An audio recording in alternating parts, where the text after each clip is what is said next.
Welcome to True North, the podcast where we talk about life, growth, and becoming the best version of ourselves. I'm Ramith, your host, and we'll have honest conversations about self development, finding direction, and staying accountable and living a more meaningful and purposeful life. Let's navigate life together, find our true north. If I can introduce myself, I'm Ramit. I'm Ramit Life Coach. I'm a life coach who help individuals to find their purpose and being accountable and so that they can have a meaningful and fulfilled life. So here with us today we have Suwashini Muruganandan. Our topic today is building emotional intelligence in children. Before starting the podcast, can you introduce a little bit about yourself?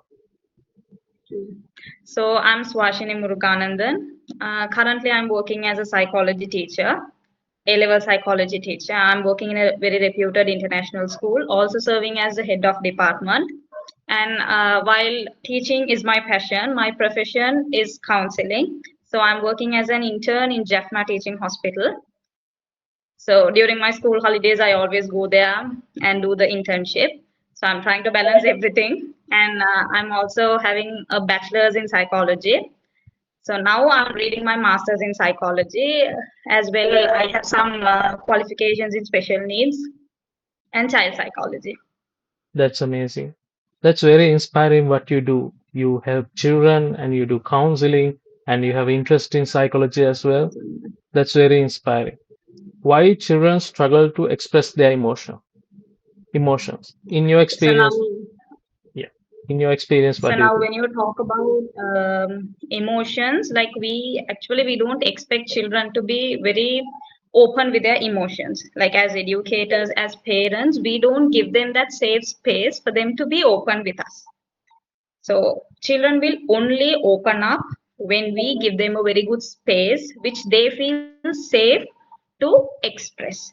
So now what we do is like we always make children go into a stigma where they feel that expressing emotion becomes a weakness for them. Now, for an example, you see most of the boys who are in their teenage, they don't want to cry. Even if things go wrong, they still choose not to cry because they think crying is a weakness. And at the same time, now, if they wanted to open up for something, and when we tell, like, no, if you do this, you're going to be punished. Now, this starts at home because before children try to express anything at school, they start it at home. Like, they'll try to express things to their parents.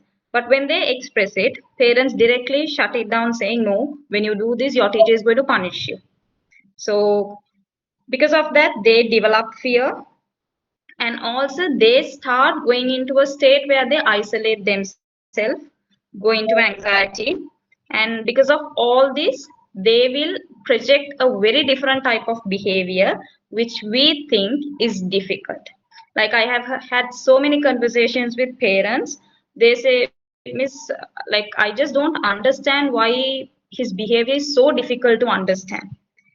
Like none of the parents or the teachers think that they should understand the root cause of the behavior. It's not just the outer layer of the behavior, because now they have to understand that there is something for them to project the behavior in a very unacceptable way, like which is not accepted by our society. So I think parents should always give a very safe space at home where children can openly express their emotions. So when they are given that space, like after home, it's the school that they rely on. So when the teachers also give a very safe space for the children, they will definitely try at least to open up something, like rather than just making their emotions disappear.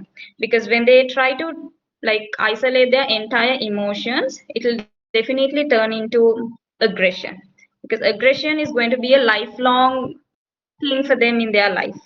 If parents don't fix that when they are very small, it will definitely be a problem for the child when the child goes into his or her 30s or 40s. That's definitely going to be a problem. And then like apart from making the behavior a problem, parents should also think about the self esteem of a child. Because if a child is struggling to express the emotions, that means definitely the child is going through a state where he or she will definitely think that they are having very low self esteem. So, as educators and as parents, our first priority should be making the children believe themselves, because that is where everything starts. More than a third person giving them motivation, a parent, a teacher, a peer, anyone can give them motivation. But if the child doesn't internally believe them, nothing will work. That's so true. I agree with you, and even for me, like I have seen adults who struggle with their identity because they don't know who they are as a person, because they never had the chance to express themselves in their in the Mm, family, or even in adulthood, because they don't believe in themselves. Like you said, you need to create, parents should create a safe space for them to believe in themselves first. I think that would be a yes, great start. I think there was a psychologist told that the early childhood has a big effect on the person's life. definitely. Yes. Yeah. So another It thing is I Freud who spoke about it. Yeah. So another thing that came to my mind was a movie called Tara Samipar. In that, the child is struggling, and the Mm, parents didn't don't know uh, how to the child. how to understand the child. But there was a teacher who Mm, helped him, and there was a scene I can remember that the teacher asking the father to read something that's for him. So mm, then the father understood, okay, this is something that child is struggling, not that he's a bad child or something that mm, nothing wrong with him. He's just different. So sometimes I think parents have a way of having difficult expectations, or like you said, mm, uh, so they create, I think in the the most important the most important part of a child is the family life, family. That should be mm. a safe space so that they can go through in the life, that they can be a better person. Even for Yes, me as a life definitely. coach, there are people who come with, they don't know what they want, they don't know, they don't have a true Mm, identity, because they was told to be someone. That's how they were mm. appreciated, or how they thought they should live. So that's a very, I would say, there should be a safe space that the child can be a better person for himself or Sure, herself first, definitely. then to the world. Yeah. What's the importance of teaching emotional intelligence before academics? Academics. So now, what I would say is, children just don't need education. Okay, because education is not going to take them anywhere in life.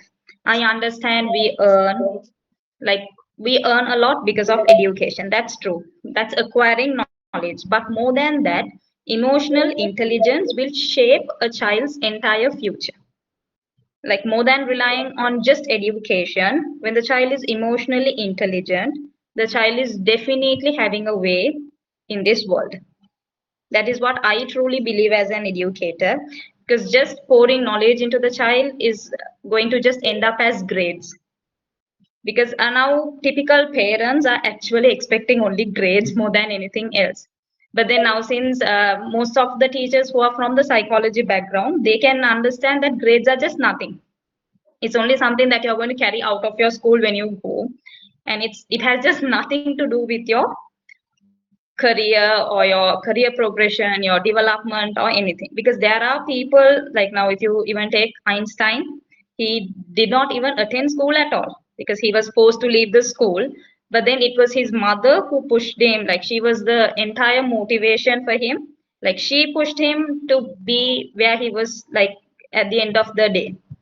So I don't think you really need education, which will, like you can't completely rely on education. So that system should change. Even in Sri Lanka, we should have a system that parents don't force children just to study, because just studying will not make them end up somewhere. So now, as schools, when you talk about emotional intelligence, like we don't mainly think about emotional intelligence because for us in school, maths, science, English is very important.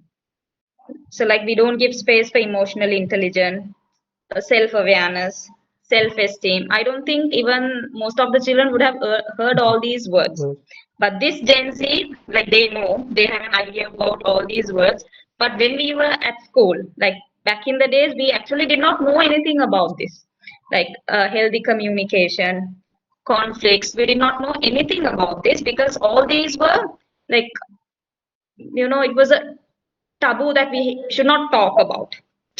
If you talk about mental health in school, it was like, okay, මෙයාට මොකක් හරි තියෙනවා. That's how Mm. it was like that.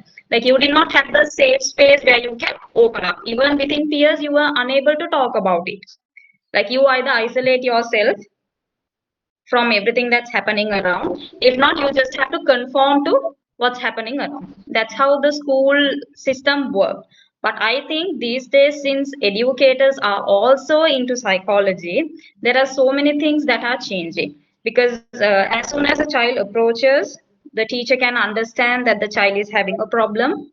Like when they sit and talk to a child, they can understand the root cause of the problem. So when they like mainly sitting and talking to a child, like keeping the child close to you, can bring a good change in the child. Like I had this one student, like she's an A-level student, like she had a very abusive family. Like for past 3 months, I was noticing the child was like very upset, like always sleepy in the class. So first I thought I should not ask because I felt like it's not nice. She's an A-level child, so they should have their privacy. But then day by day, like her, I can see her mental health was just ruining. So then one day after the exam, she came and sat next to me and she was like, Miss, can I talk to you? So I'm like one of her favorite teacher because they love psychology. So like all my children are very close to me. But this girl, she was not particularly close, but she used to just tell me stuffs here and there. So when she came and sat next to me, she was like, Miss, I have to tell you so many things, but I'm scared that you will judge me. So I said, no, I'm not going to judge you because I am also a human. You are also a human. Both of us go through the same thing sometimes. Like no one is going to know it. So then she was telling me, Miss, I have to do everything at home. I'm not given proper food. I'm not given proper education, and my parents want to stop my education. So now they don't want her to continue A level. They wanted her to stop. I said, no, you have to study. Because for you to walk out from your house as an independent lady, you need education as well as a lot of confidence, which will make you walk out. Because coming out from an abusive family is not going to be easy. She needs all the confidence that will make her come out. And she also has to learn a lot of conflict resolution, which will make her better in her future relationship. Because if this continues, she will definitely have a problem forming a long lasting relationship in her future. And I also told her, like, she should be more into self awareness more than thinking about the others because all these days, like Mm. right from her childhood, she has been thinking about all these stuffs, and now she thinks like her entire world is just into that Mm. house. So after I spoke to her, I actually got to know a lot of things about her, like even in the way that I did not think. So like you sit next to a child, you talk, you can do a lot as an educator, as a parent. If you sit next to them, you can definitely do a lot of change to them. I was touched by the story that you shared. Uh, it was really nice, and even for me, I have a similar experience like that. And even there are teachers who are very nice and sometimes very helpful, that they believe in the Mm. children, apart from family. And like you said, yeah, sometimes people fail in life, but they have good grades, they have good academic career, but they fail in life. They don't know how to have a relationship, they don't know how to live life. And I agree with the taboo as well. Like mental health is something that we Mm. need to talk about. Even the guest I had before, I had an episode before this, even that we were talking about mental health and why it's important to talk. And I think something that I have seen is children were forced to do something that they were compared. Mm, Ah, okay, that child is doing something that you should do that as well. So why is an important question? Why am I doing this? Why is this important or something that you like or love? mm, Doing that is very important in life because there are people who are very unhappy that they have a good job, they have a car, they have a house, they have done everything that someone mm. else has stolen. So, but they deep inside they are not fulfilled. So, and Happy, yes. yeah, I think confidence is also very important thing in life. If you Mm, have confidence, you can make up for the knowledge you have because you can deal with people, you can uh, mm. you can present yourself because self-confidence is very important compared to academic. I'm not Definitely. saying academics is not important, but if you don't have Mm, self-confidence and academic, people won't find you. That's the same thing with artists and sometimes in my field of mm. or in my field there are people who are very talented but they don't know how to present themselves, sell themselves, how Yes, the to projecting part. yeah, how to be confident because whatever you know doesn't Mm, matter if you are not confident with yourself. If you are confident with yourself, you can, if you can give what you learned or you can sell mm. who you are as a person to someone. So I think that's very Definitely. important. And like you said, self-awareness is a very important thing. I think most people lack Mm, self-awareness. They don't know who they are or what they want. So even when parents are like that, when parents are like that, they don't know what they want. Children they project that to the children as well. Like be someone like like the neighborhood, like your best mm. friend or So that's someone. the cultural comparison taking place.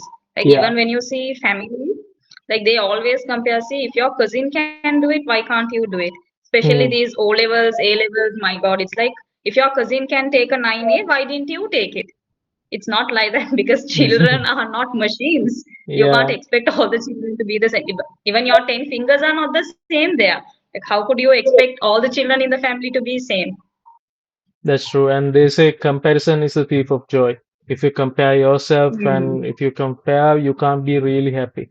And I think when parents does that, the children compare themselves as well. When you talk about self-esteem issues like low self-esteem, that's one of the things that people have themselves. Like they mm, compare themselves with others.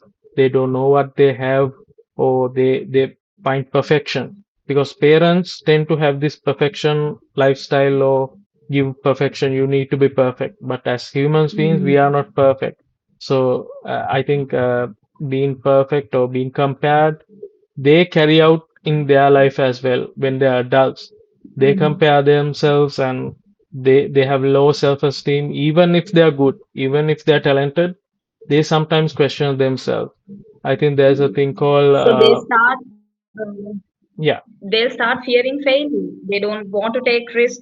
They become very anxious. Like everything. It's like the entire world has just stopped in front of them because we think comparing the child with another child will motivate them, but it's not that. It is a full stop where we just lay a boundary to the child saying no, you're not going to go more than this, and the child will also come into a state where they think they will be valued only if they win. that's So that true. is, I don't like that should not be encouraged. And as a educator, as parents, we have to definitely put a stop to that because children all now, as a result of this, they will always tie their self with achievement. They always run behind achievement. Like I have seen most of these government school students, like they wanted to enter the state universities, and they are always like, I have seen these A level students like just dying to enter the university. That is not like, I understand it's a passion, their path, but then like they just do it because one of their uncle's son has done it. It's always like that. They try, like parents try to motivate them using all this because for them success, now at the end of the day, their success is not their success. It's just an approval from someone else saying, ah, okay, so you have come up to this, It's just like that. Because now success is something that the child should enjoy. Like even a 2A or a 3A is a success for the child. So we should let the children enjoy that rather than saying, no, you should have done better than this. Because there are parents who do that.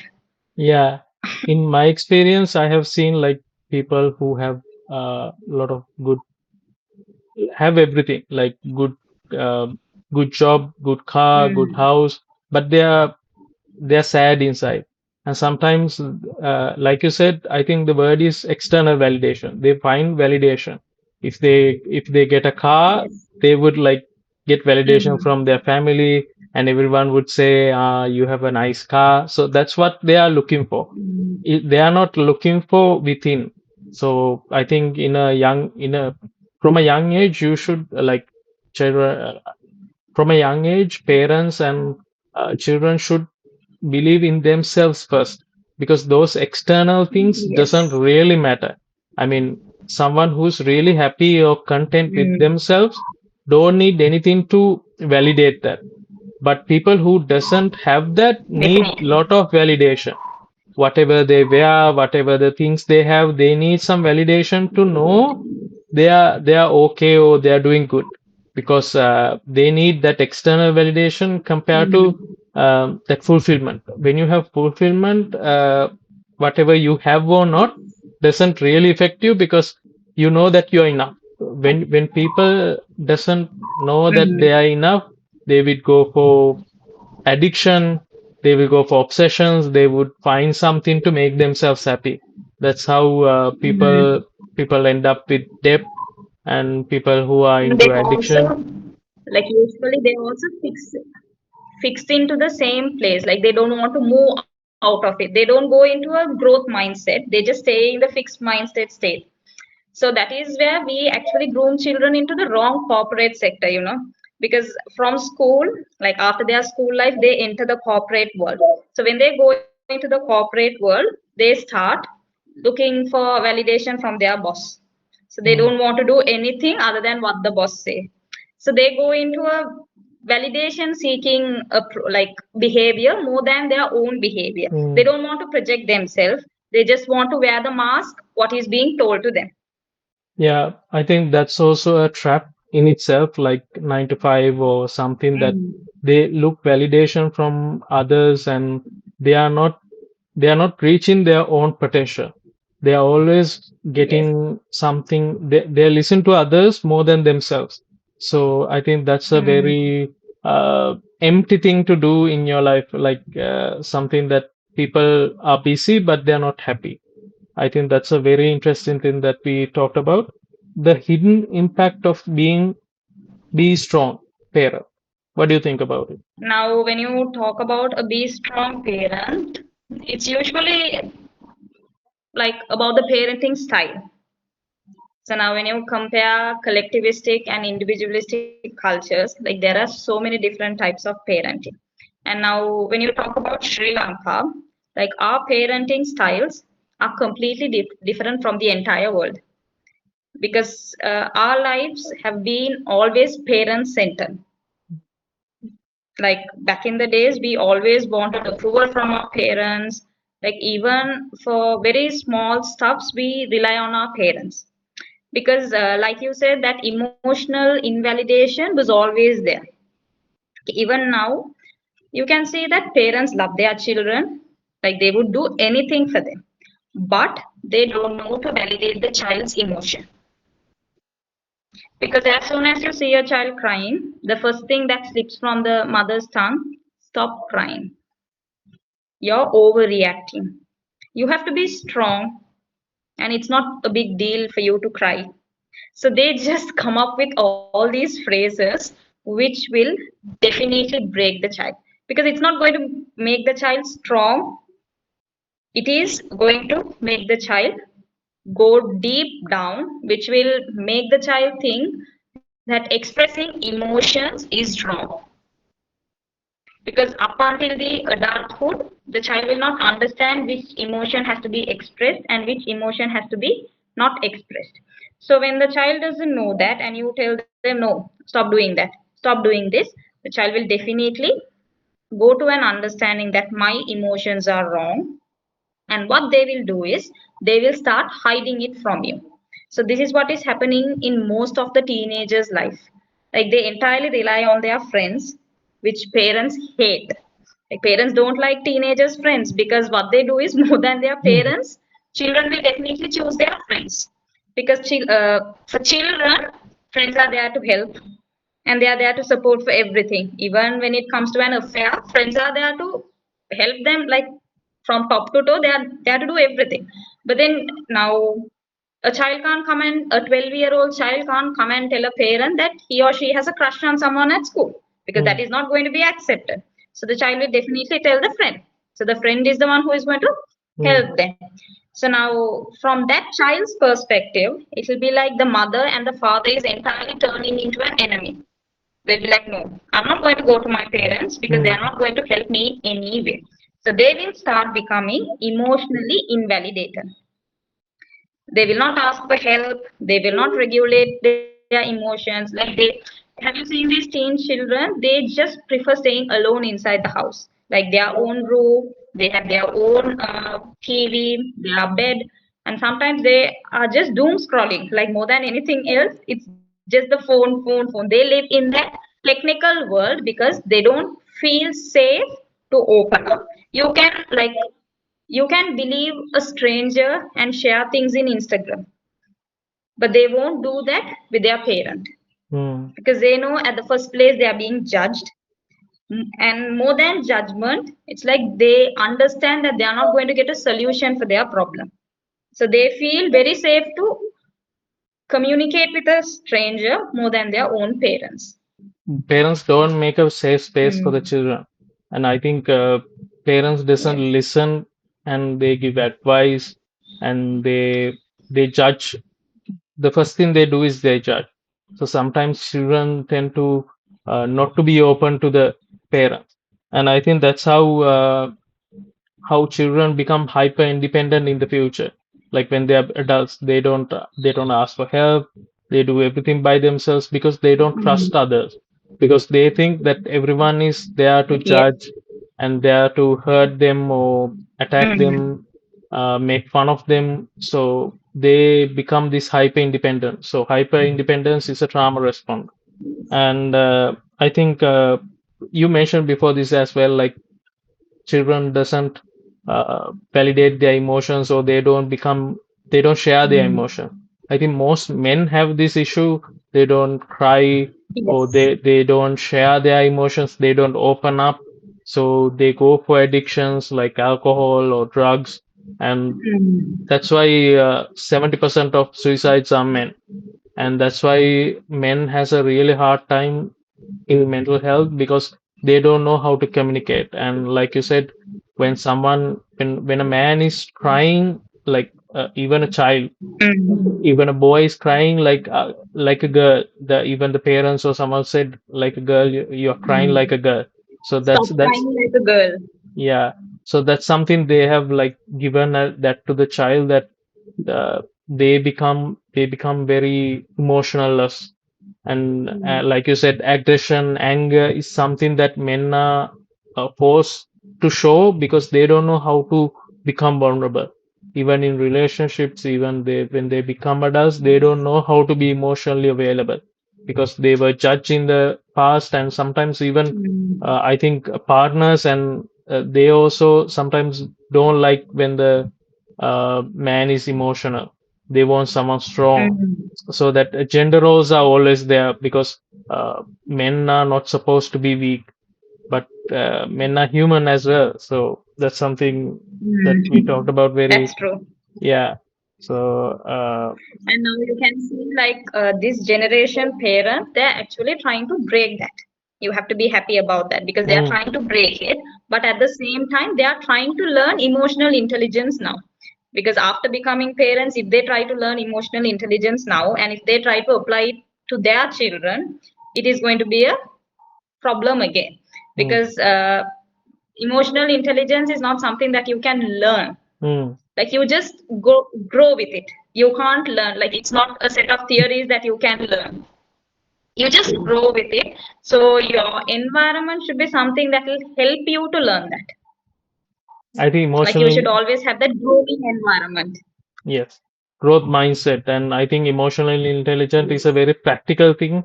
It's not like you said, not Mm. theory or you can't learn it from anywhere. It's just you have to live with it and you have to be in touch with your emotions. And I think listening is a very important thing. You need to listen to others, listen to yourself. Mm.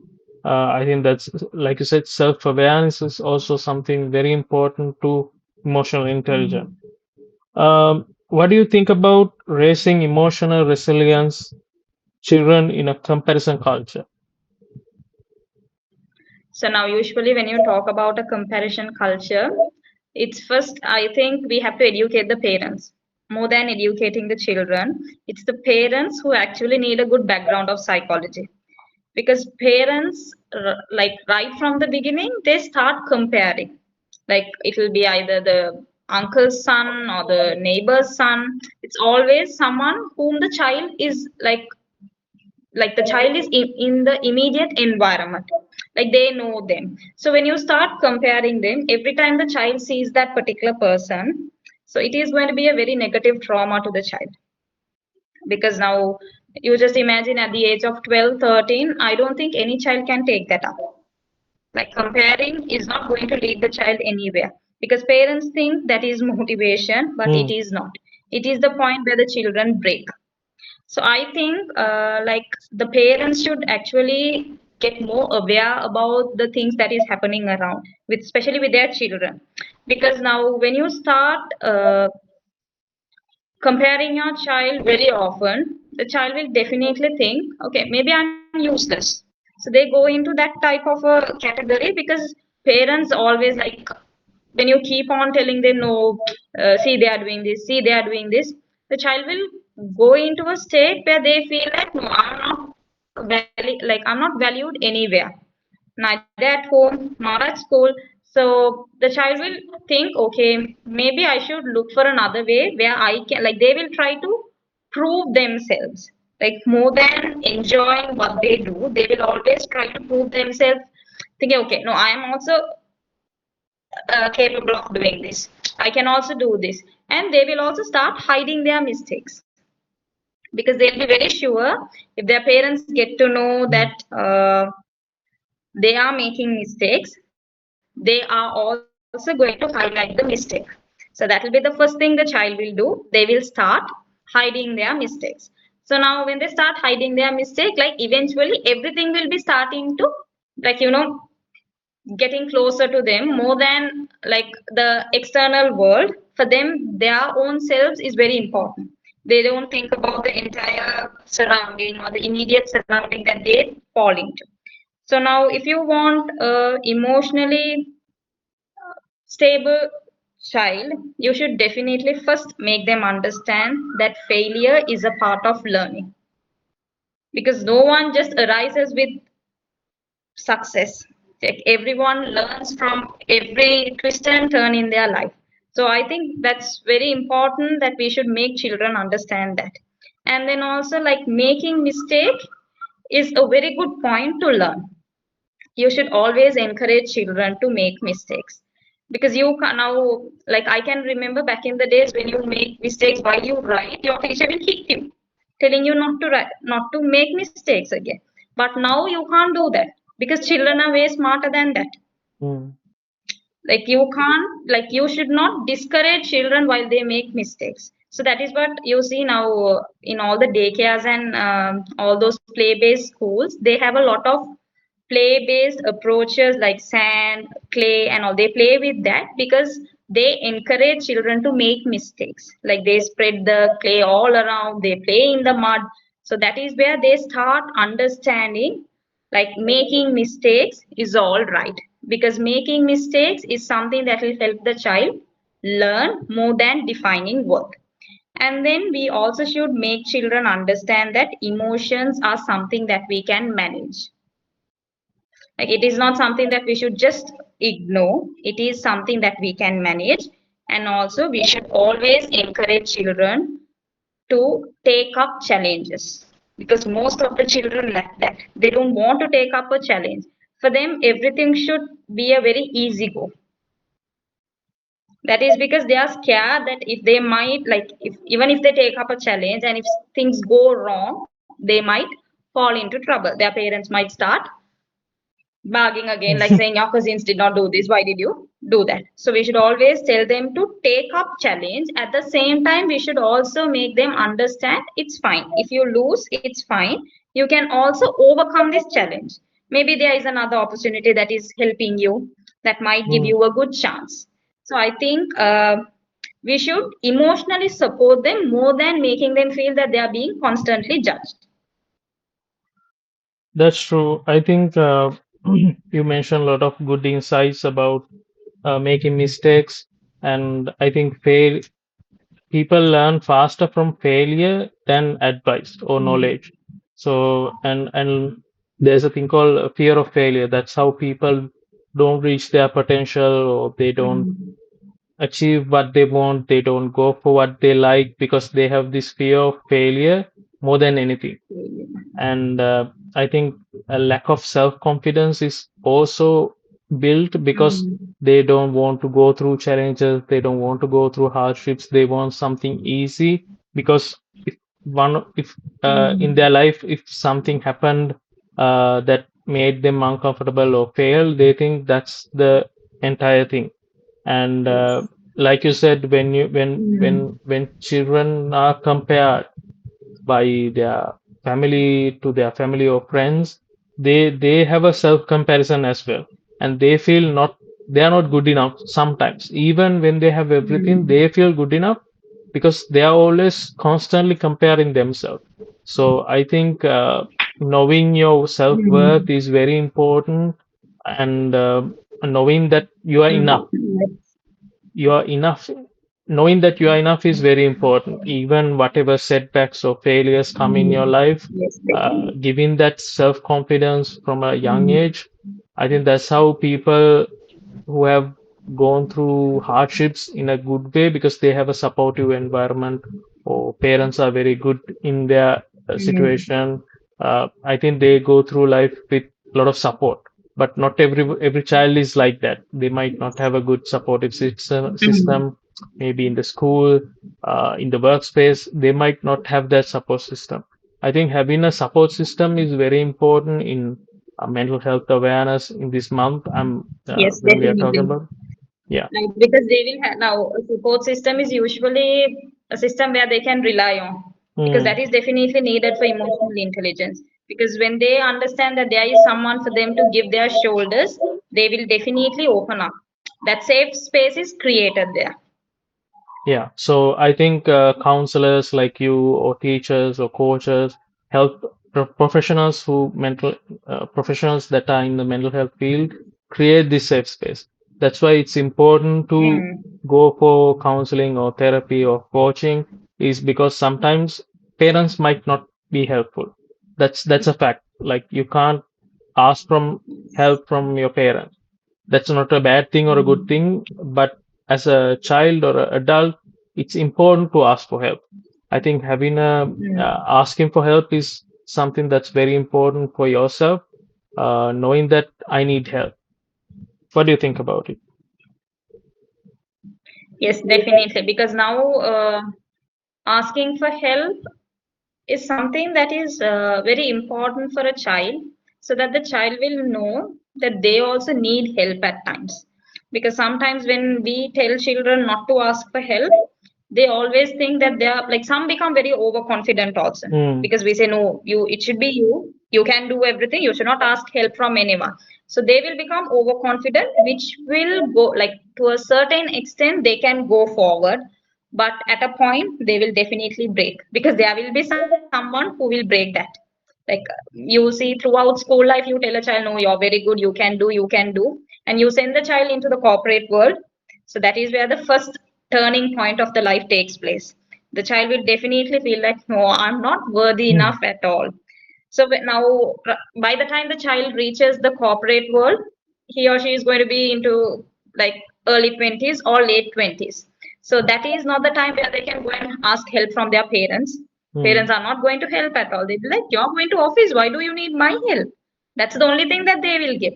So I think we should definitely encourage children, like from a very small age, to ask for help whenever it is needed. Like they should be like confident enough to ask for help. I would say that, mm. because asking for help is not something like disturbing the other person. It is for their own good that they should be able to ask for help. Yes, that's so true. And I think something that I have seen in some experiences is sometimes parents have something they couldn't achieve. So they will ask that from the child. They would add that Yes, pressure. I couldn't do definitely. this, so you need to do this. And Mm, I didn't have this much of knowledge or facilities in my age, so you mm, have this thing. So that added pressure, I think sometimes. Um, make that children to feel that they are not good enough or they feel guilty, and that's why they do things for their parents.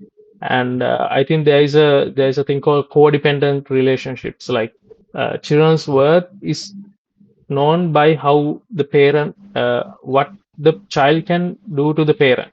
If the parent is not satisfied what children is doing, uh, sometimes parents are not very helpful. I think that's something that I have seen in my practical life. What do you think again, like about the validation? Like you will get validated mm, if you do what I say, you're a good child. If you do what I if you are mm, yourself, if you are confident, you might be a bad person. Sometimes the child might not be a bad person, but that parent is mm. not healed or parent doesn't have that satisfaction or they are not fulfilled themselves, they will ask that from their children. I think what do you think about that?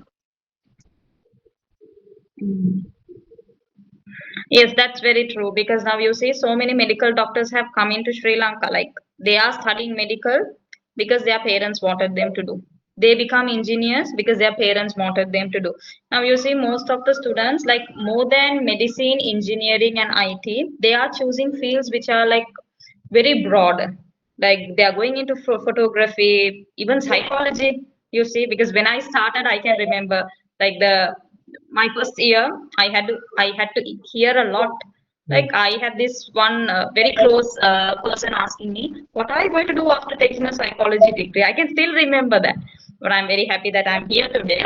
But then when you even like choosing careers is mm, making us have a question mark because of what people think.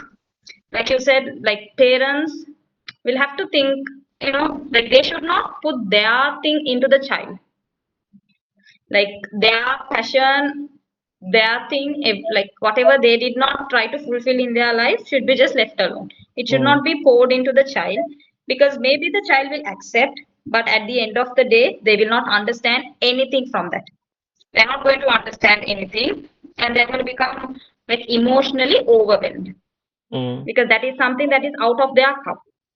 And it is not, like when they say it's not my cup of tea, they are not definitely going to give their 100 percentage. mm, And they will always stick into the phase that they think, okay, maybe I can just do this for my father to be happy, my mm. mother to be very happy.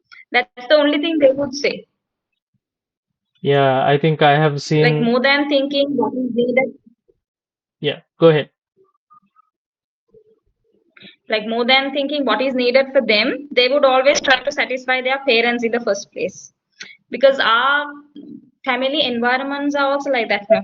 Like we always give first priority to the parents, but now that stigma is being broken. But back in those days it's like, okay, my mother asked me to do this, so I'm doing this. So we always thought like that, in a very family centered approach.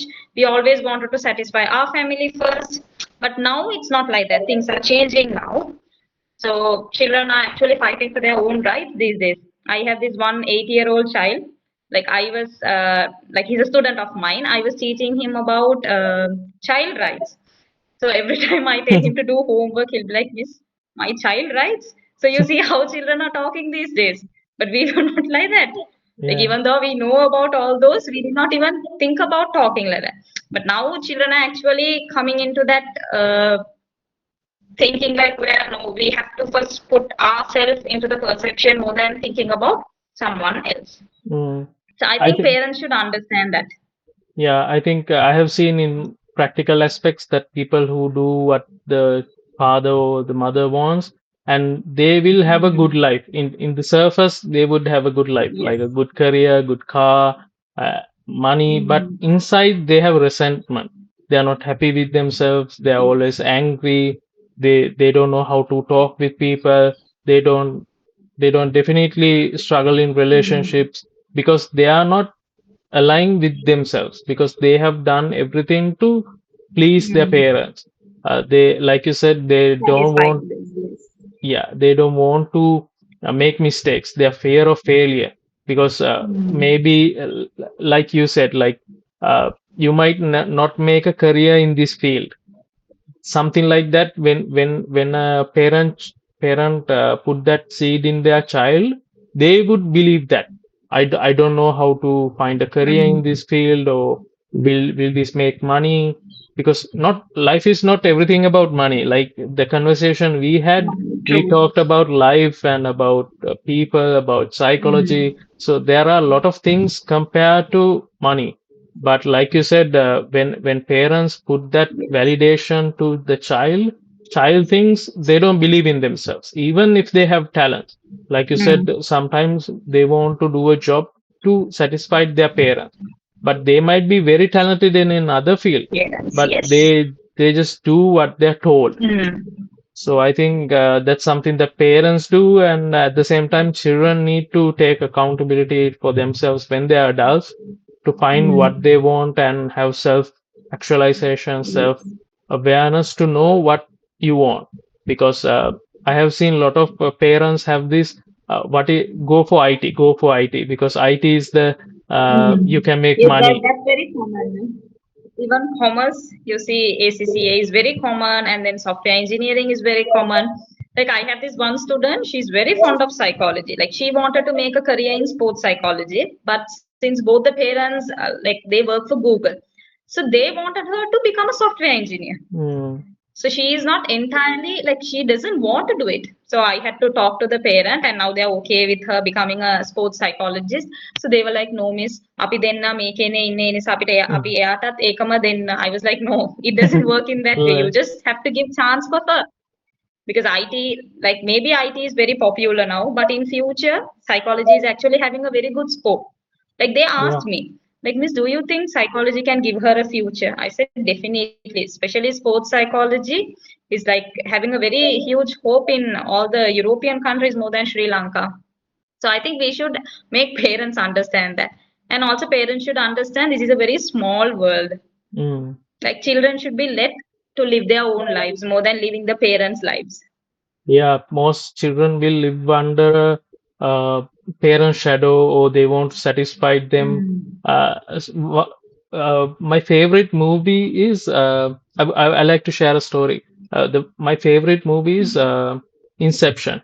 It's about dreams. It's about people going to a dream and doing something. Mm. But that's not the part that I really like.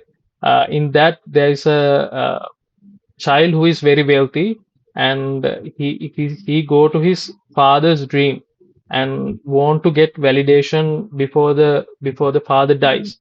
So the Mm. child asks, what do you think about me? Then the father says, you are a failure, because he hasn't done anything for Mm. himself, and he has just get the job from what the father has made. So that's one of the most like favorite thing that I have seen is like Mm. sometimes people would go for like do a lot of things and do like get a good job, do a lot of things just to please their parents, but in the end they don't find their own Mm. happiness.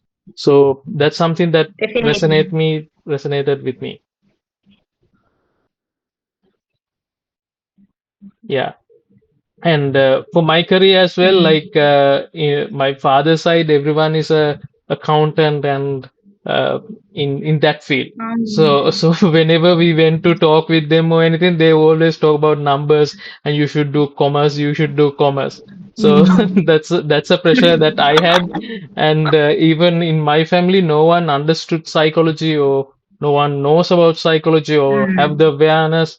So I have a privilege of knowing about psychology and have to do like have the opportunity to do work related to psychology, and Mm. I'm very fulfilled compared to like people who has I would say I am more fulfilled than successful, like as in Mm. and I have seen a lot of people who are very successful in materialistic but they are not satisfied with their Right. life. Mm. So that's a thing that I have gone through as well. When I started doing coaching or studying psychology, a lot of people ask me, "How do you make money?" or "How do you make a career?" Mm. And like you said, psychology and coaching and counseling has a big impact in the world, but people don't know about it Yes. or people doesn't know aware of it.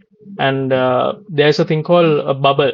So IT was very popular in the past, but there's a bubble now. The bubble is bursting. Mm. So in Sri Lanka, there are a lot of IT companies lay off people, so Mm. that's why it's important to find your passion, because sometimes what the great thing today might not be a good thing tomorrow. Things can change. Definitely. So more than anything, at the end of the day, you should become a very soul satisfied person. I would say that, because more than anything, even if you're very rich, like if you're very well off, at the end of the day, if you're not satisfied with your life, it's completely a zero. That's true. So we'll talk about emotional intelligence in the classroom. What do you think about that? So now, when you talk about emotional intelligence in the classroom, the first thing that I would say is it's in the teacher's hand. If the teacher can create a very safe environment, the child will definitely enjoy learning. No matter even if the child doesn't like the subject, the child will definitely come and sit in the class just because of the teacher. I have had so many experiences like that. I was working as a primary teacher, and my God, those days were like really. I enjoyed it so much because my children would wait for me till I enter the classroom. So even if I get absent, they would still like come home and text me, or their parents would send me a text, Miss, are you okay? They were looking for you today.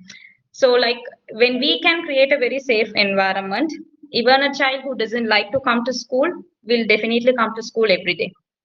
Because that I would say that's the first step that we can do in order to create a very safe space inside the classroom. And at the same time, you should also be someone who the child can rely on, because apart from their parents, in the childhood a child will definitely rely on the teacher. For them their teacher would be an angel.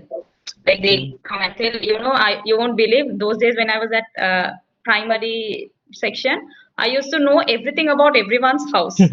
Like I know everything, what's happening, what is the father doing, what is the mother doing, because the children used to come and tell me everything. Miss, this happened, miss, this happened, because they were so close to me. That is because I was like their entire world when they entered the classroom. So I think everyone should think about that. Like we should definitely give them a classroom which will make them like coming to school, and you should also listen to them without judgment. Like when you give them the impression that you're all ears, they will definitely open up.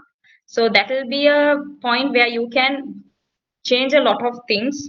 Like even if the child is at the edge of attempting suicide, you can stop that if you listen to a child without judgment.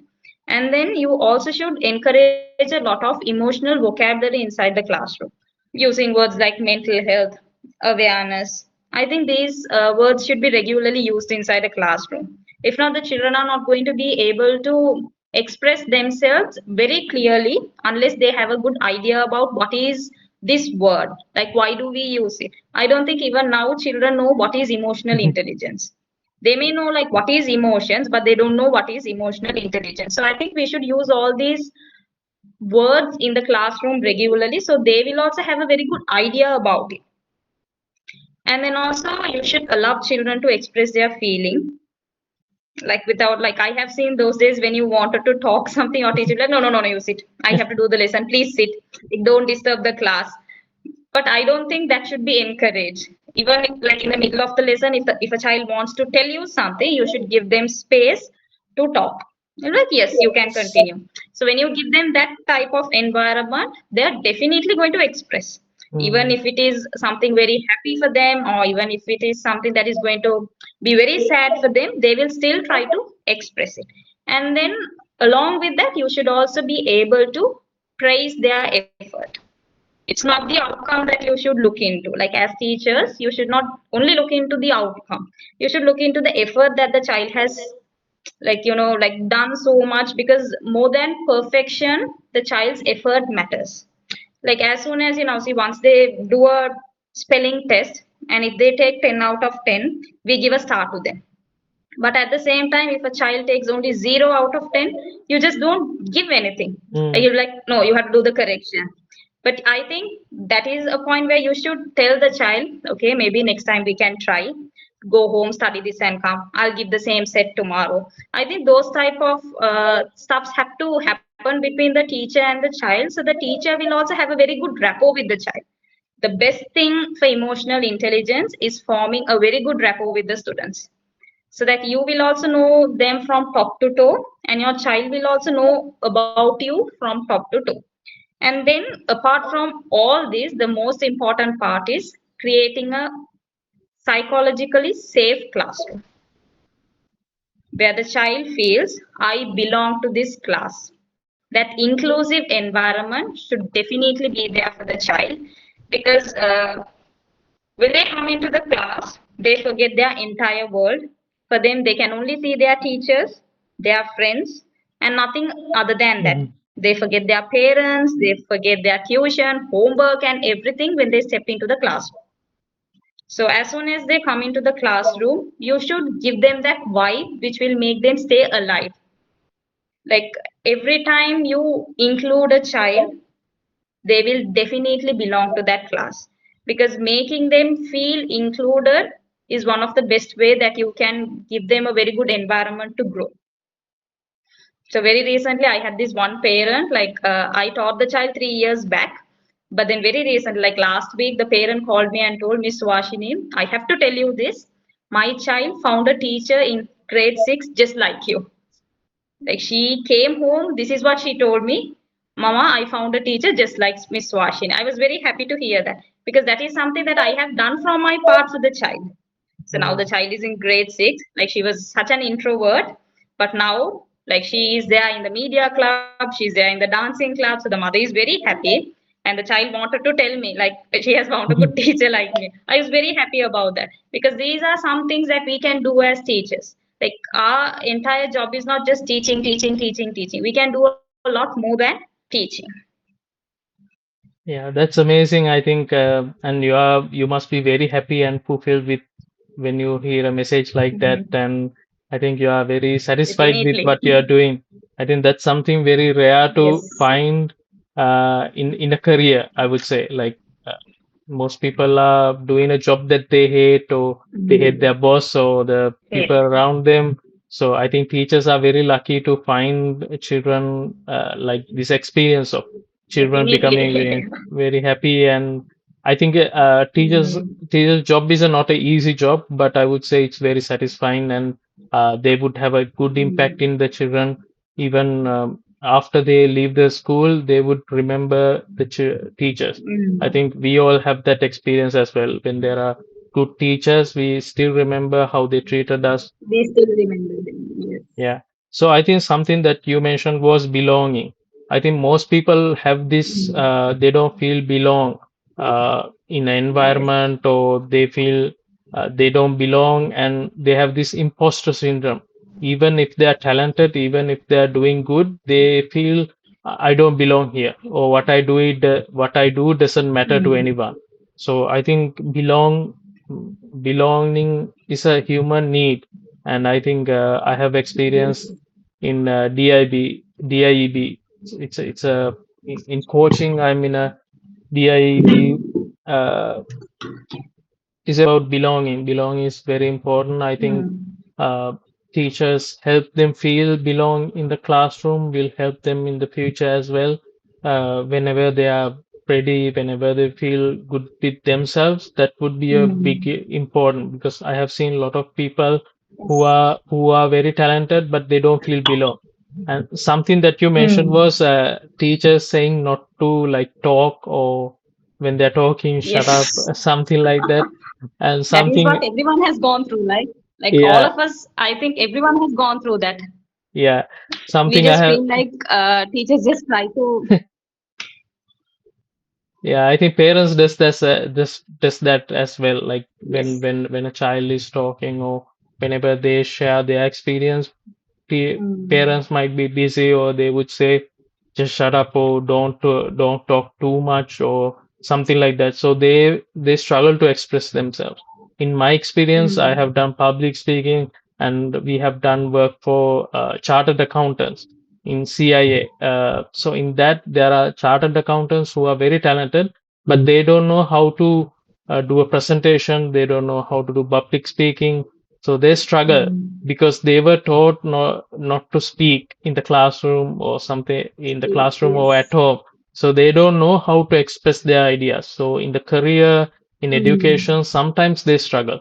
So I think that's very important to express themselves, and um, to talk and be open. And you mentioned about Mm. active listening. We need to create a Yes. vulnerable, we need to create a safe space for the Mm. child to, when we listen, we create that space. And you Mm. mentioned about verge of suicide. I mentioned, I remember you Yes. saying about that. So I have experience in crisis support service. I have worked for 6 years in crisis support, and I have talked with more than 1,000 people. And even in that, the most important thing is we listen. We actively listen. So Mm. the crisis support service, the main focus is to prevent suicide. So in Sri Lanka, there are a lot of people who hide their emotions, and they don't know Mm. they don't know who to talk. So skipping Yes. parents, skipping friends, they talk to us. So they are very vulnerable. And Mm. something you mentioned was children would talk for hours and will open up to you. Definitely. You just So, go, like you give them some time, like even if you just go and sit in a class, you talk to a child, like for some time you talk and you build a rapport, you can know the entire story what's happening in their house. Children are like that because their curiosity sparks when they know that they are being listened to, and when they know that they are with someone who is reliable and someone who is very safe, they will definitely open up like that. I don't think like everyone can do that. Like forming a rapport is not easy mm, because a child should first believe in the person who is sitting in the opposite to share. Like unless they believe, they won't open up. They're going to be very, like, very quiet in the class, and they are not going to be very active. So it is us who has to bring that spark from them. that's Like true. I think we have to ignite that. That's true. And something I have seen is children are very creative and vulnerable and open, but Mm. when they become adults, they are very shy, and they hide themselves, and they don't express themselves. So I think even creativity, people think they will be only creative in the childhood, but people who carry Mm. that throughout their life, they can be creative when they are adults if they know how to express themselves and be vulnerable. And I think, yeah. Uh, and you mentioned about effort when they do something, Mm. appreciate them. And I think in life also, sometimes we need to enjoy the process more than the goal. When we enjoy Definitely. what we do, it doesn't always matter about the goal, but how we do, Mm. and the things we do, and the journey, and the people we meet, and the Yes. experience matter more than the goal. Sometimes when we Mm. reach the goal, it doesn't, like, life doesn't change. Or when you get a Mm. new car or anything, life doesn't change in an instant. But So going it's through like that, more than that immediate gratification. It mm, is what you did to go and reach there. That is more important. that's true. So if you have a message for the audience, what would it be? So I would say, like, we should not target on educating the children. There is a life that is there after they finish their school life. So when they walk into the world which is open for them after their school life, They should be well prepared when they come from the school. So I don't think parents should only think about educating the children, whereas they should also think about building a child who will be emotionally available, like for them and for the others. Thank you. We had a great experience. We had a good conversation for more than 1 hour now. I really learned a Yes. lot, and yeah, we talked about a lot of things about children, about emotional intelligence, about mental Mhm. health. I think this is a good podcast, and thank you for giving me the time to have this conversation and sharing the knowledge and sharing your experience with me. And I think everyone listening to this podcast will learn something, and even if they are parents or not, they would learn something Mhm. and they would apply something to their life. Thank you so much for your time. And I also have to be very thankful for this opportunity. Like I always, like I love presenting. I have to be very honest. I love presenting, standing in front of people and talking is something that I love. But then this is the first time that I'm doing this. And I was always inspired by my school principal.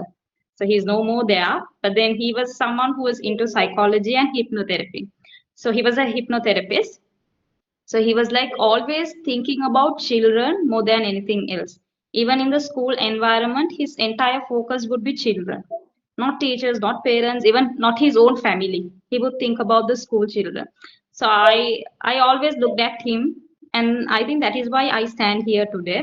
And I also should be very thankful for my late father, because when everyone told me not to do psychology, he did not tell me anything. He did not tell me you have to do, you should not do. He did not tell me anything. He said, do whatever you want. So I think I am here today because of what he said, but he is not there to see what I am doing now. But I'm very sure from heaven he is blessing me, and that is what I'm growing day by day. So I'm very happy about my progress, and I'm very happy that I met you. Like we worked together, and this was actually a very good opportunity. I also did not know that I can talk so much. Yes, thank you for your time again, and I wish you good luck everything you do, and I hope you Thank you. help children and help inspire others as well. I wish you good luck in whatever you do and everything you do Thank in your you. life. Thank you so much. Thank Wish you you. the same. And it's also very great to see that you're creating awareness in such a nice way. Thank you. I was actually inspired on the day when I saw your poster. I'm glad you reached out and you shared your voice and you share something with the audience, and I think that would have an impact throughout Mhm. your life and throughout someone else's life as well. So thank you for your time, and I hope to invite you again in the future for my future podcast. Definitely. Okay, Definitely. Thank you so much. have a Have nice a nice day. day. Thank Take you. care.